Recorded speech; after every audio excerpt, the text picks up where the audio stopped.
Some forms of intelligence are easy to recognize. They appear in quick answers, in confident speech, in people who seem naturally impressive. But there is another kind of intelligence that often goes unnoticed for years because it does not arrive loudly. It appears quietly, sometimes, inside people who rarely try to explain themselves. People who sit quietly in conversations, but somehow understand more than they show. People who notice a shift in tone before anyone else notices the conversation has changed. People who feel something is wrong long before words confirm it. And strangely, many of these people never trained for this consciously. They did not study human behavior in books. They did not decide one day to become highly perceptive. Life trained them, slowly, repeatedly, and often, through experiences they would never have chosen. Psychology has shown that the human brain is constantly adapting to emotional environments. When life feels stable, the brain learns stability. But when life feels unpredictable, the brain often develops a different kind of sharpness. It learns to predict. It learns to scan. It learns to detect what may happen next before it fully happens. This is why some people become unusually skilled at reading emotional details that others completely miss. And often, they do not even realize how unusual that ability is. Because for them, it simply feels normal. The first sign is that you often feel emotional tension immediately. You walk into a room, and before anyone speaks, something inside you already knows the atmosphere is different. No obvious argument, no visible conflict, and yet, something feels heavier. Someone answers too quickly. Someone avoids looking directly at another person. A silence lasts half a second longer than it should, and instantly, your attention sharpens. You do not decide to notice this. You simply do. Because your mind has learned that emotional details matter. That often, what people do not say contains more truth than what they choose to say. And over time, this becomes automatic. You sense discomfort before explanation appears. You detect pressure before anyone names it. And many times, hours later, you discover that what you felt first was accurate. The second sign is that you understand emotions people have not yet admitted. Someone says they are fine, but their voice sounds tired. Someone laughs, but the laughter feels disconnected. Someone continues talking normally, but you feel sadness underneath their calm tone. This happens because you often listen beneath language. You hear rhythm, you hear hesitation, you hear emotional weight inside ordinary sentences. And often, people are surprised when you understand what they feel before they explain it themselves. Because many people communicate emotionally without realizing how much they reveal.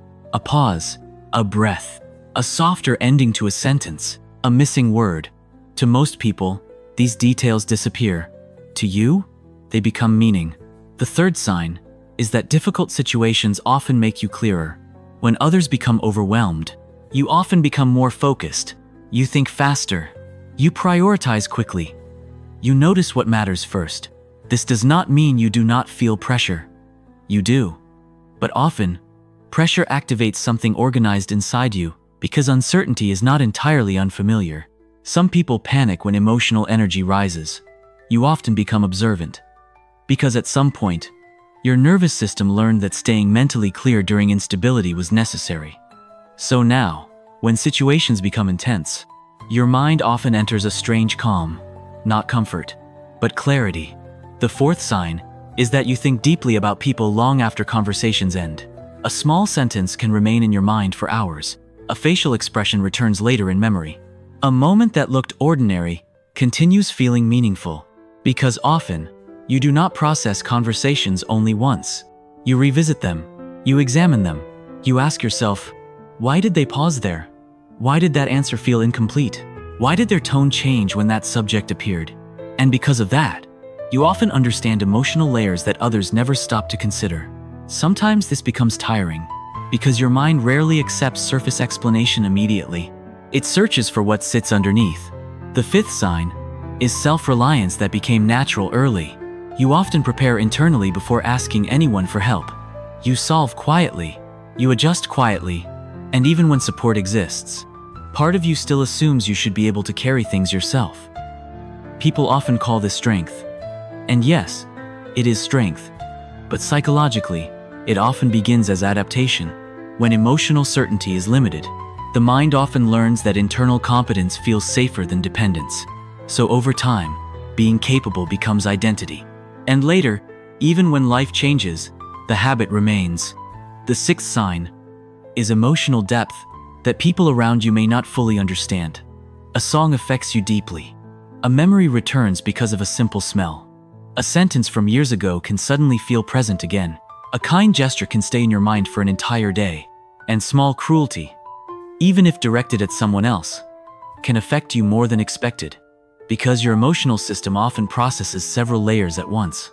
You do not simply register events, you absorb atmosphere, meaning, memory, and feeling together. This is why ordinary moments sometimes become emotionally powerful without warning. The seventh sign is that trust takes time. You do not easily believe words alone. You observe consistency.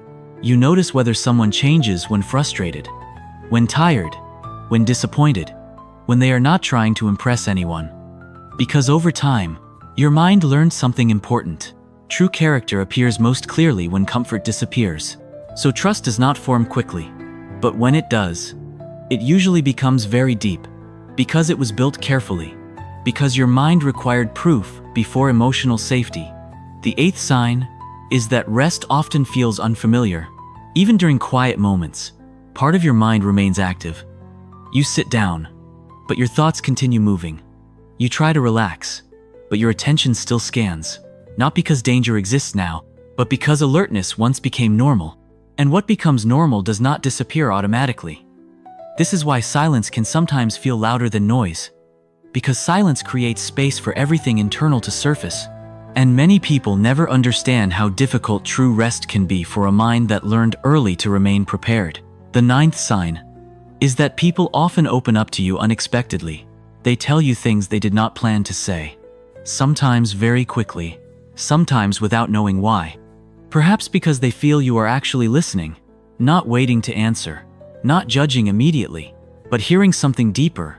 And often, people who have experienced emotional complexity develop a kind of listening that feels rare, because they understand that behind ordinary speech, there is often something unspoken asking quietly to be understood. The 10th sign may be the most invisible one of all. You rarely move through life superficially. Even simple moments often lead to deeper thought. You think about why people become distant, why kindness disappears in some people and deepens in others, why certain wounds become wisdom, while others remain hidden pain. You understand that strength and sadness often live inside the same person. You understand that silence can mean many things, and because of that, your perspective often feels older than your age. Not because life made you cold, but because life required understanding before you were ready for it. And perhaps this is what many people never realize. A mind shaped by difficulty often becomes unusually perceptive. But that same perception can become exhausting if it never learns peace, because eventually, there comes another stage of growth, a second intelligence. Not just noticing everything, but learning that not everything must be carried. Not every silence means danger. Not every distance means rejection. Not every shift means something bad is coming. And this part is often harder than becoming perceptive, because perception develops automatically. Peace does not. Peace must be learned deliberately, slowly, repeatedly, patiently. And that may be the deepest transformation of all, when the mind that once learned survival perfectly finally begins to understand that survival is no longer the only thing possible. That awareness can remain without fear controlling it. That emotional depth can remain without constant tension. That intelligence built in difficult seasons can still exist while life becomes softer. And maybe that is true healing, not losing what experience taught you, but no longer living as if every moment must be defended, because the sharpness you carry is real. The perception is real. The depth is real. But now, the question is different. Not how you became this way, but whether you allow that intelligence to become something more than protection, something calmer, something freer, something that finally allows you to see clearly, without always preparing for pain.